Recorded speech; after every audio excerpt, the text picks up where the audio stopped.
Okay, let's solve this dE. Y dx plus the quantity of 3x minus xy plus 2 dy equals 0. So as we can see here, m is more simple.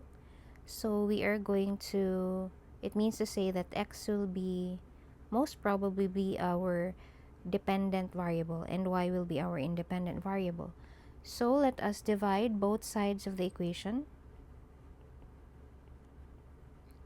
Divide both sides by y dy. So dividing both sides of the equation by y dy, we have dx dy plus 3x minus xy plus 2 all over y equals 0. And because our dependent variable is x, so we're going to form the pattern dx dy plus p of y times x equals q of y. So it must be that the variable of the term that's to be transferred to the other side must be a function of y. So we can split the fraction dx dy plus 3x over y minus x plus 2 over y equals 0, meaning to say that we are going to transfer this to the other side. And this one, we have to factor out x so that it will follow the pattern p of yx. So we are going to write this as dx dy plus, so we're going to factor out x, so 3 over y minus 1 x equals negative 2 over y, showing us that p of y is equal to 3 over y minus 1 and q of y is equal to negative 2 over y. So from this, we can solve for the integrating factor. Our integrating factor, therefore, is equal to e to the integral of 3 over y minus 1 dy. So that would be equal to e to the power of 3 ln of y minus y. So we can split this into 2. That's e to the ln of y cubed times e to the negative y. And e to the ln of y cubed is just equal to y cubed. So our integrating factor, therefore, is equal to y cubed e to the negative y. And from there, we're going to use the formula. So our formula is x times the integrating factor is equal to the integral of the integrating factor times q of y dy plus c. So upon substitution, we're going to substitute. So x integrating factor is y cubed e to the negative y equals the integral of y cubed e to the negative y, and our q of y is equal to negative 2 over y. So negative 2 over y dy plus c. So xy cubed e to the negative y is equal to, we're going to factor out negative 2. We're putting negative 2 outside and simplifying that. So y squared e to the negative y dy plus c. So from here, we can see that it's a product of two functions, algebraic and exponential. So we can use the tabular method to integrate it. So on the u side, we're going to put y squared, and on the dv, we're going to put e to the negative y dy. So differentiating, we have 2y, 2, and then 0. Then integrating, we have negative e to the negative y, positive e to the negative y, and then negative e to the negative y again. And then we're going to go diagonal. So plus, minus, plus.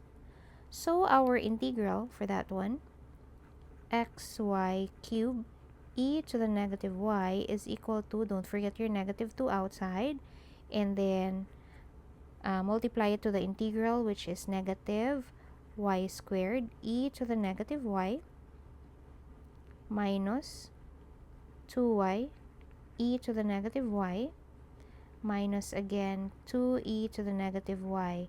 Don't forget your plus c. And then we factor out common terms. Common is negative e to the negative y. So this will now be 2e to the negative y squared plus 2y plus 2. Don't forget your plus c. So to make all exponents positive, we're going to multiply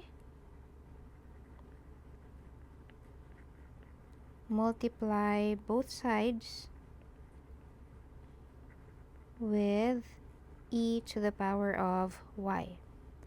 So on the left side, what's left is xy cubed, and then on the right side we have 2 times y squared plus 2y plus 2 plus c, don't forget e to the power of y. So that is our general solution to the given differential equation.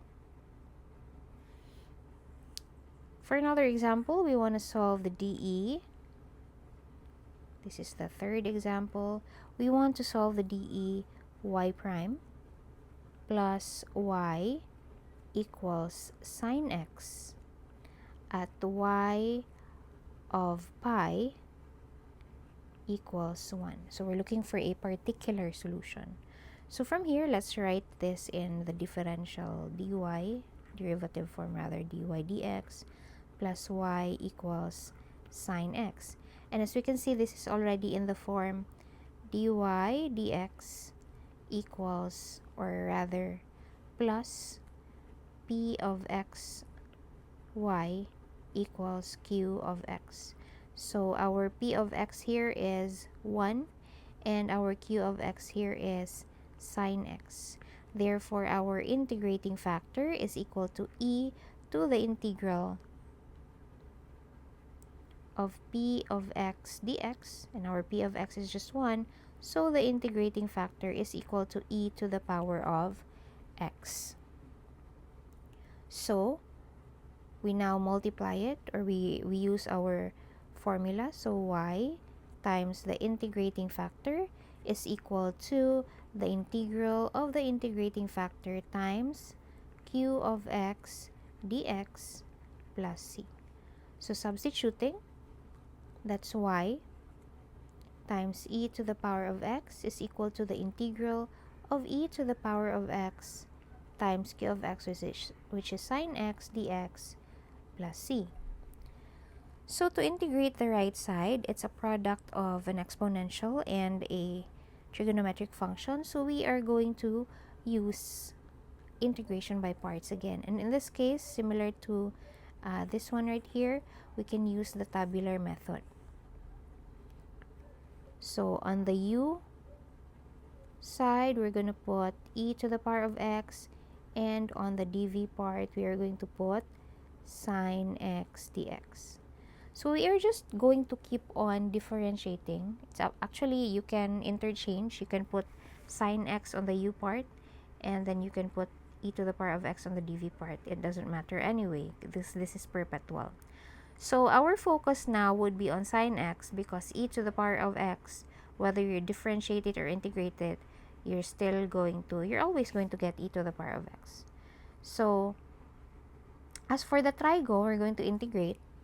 So that's negative cosine of x, and we are going to integrate again. That's negative sine x. So we are going to stop here at sine x, because let's just copy e to the power of x here. We are going to stop in cases like this, where in differentiation and integration is perpetual. We are going to stop when this alignment right here is the same as the alignment of the given. So you still have e to the power of x and sine x regardless of the sign. Still, you're going to go diagonal, but on the last term, you're going to go horizontal. This is plus, this is minus, and then you just copy the sign here for the horizontal part. So the integral Therefore, the integral of e to the power of x sine of x dx is equal to the negative e to the power of x cosine of x plus e to the power of x sine of x. Copy the sign of sine x minus integrate the product e to the power of x sine x dx. Okay? And this one, we can transfer that here, so they will be added. Therefore, our integral of e to the power of x sine x dx is equal to 1/2 e to the power of x sine x minus cosine x plus c. Therefore, for our dE, y e to the power of x is equal now to 1/2 e to the power of x times sine x minus cosine x plus c. So this is our general solution. But we are actually looking for the particular solution. So at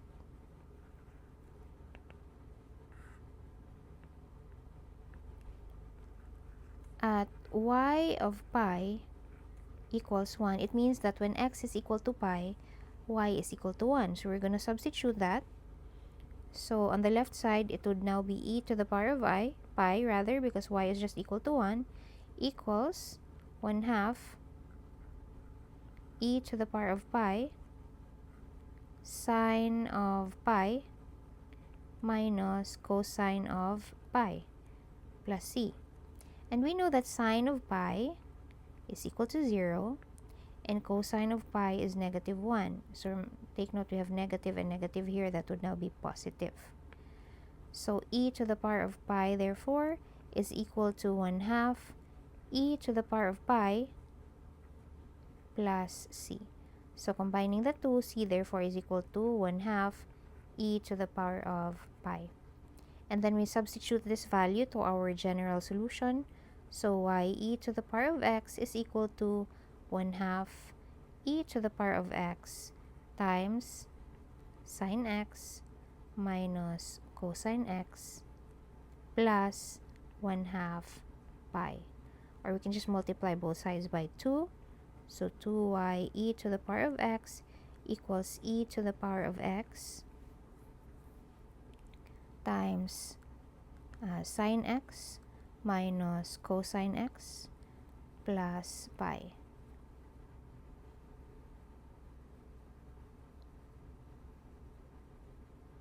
So that would now be our particular solution.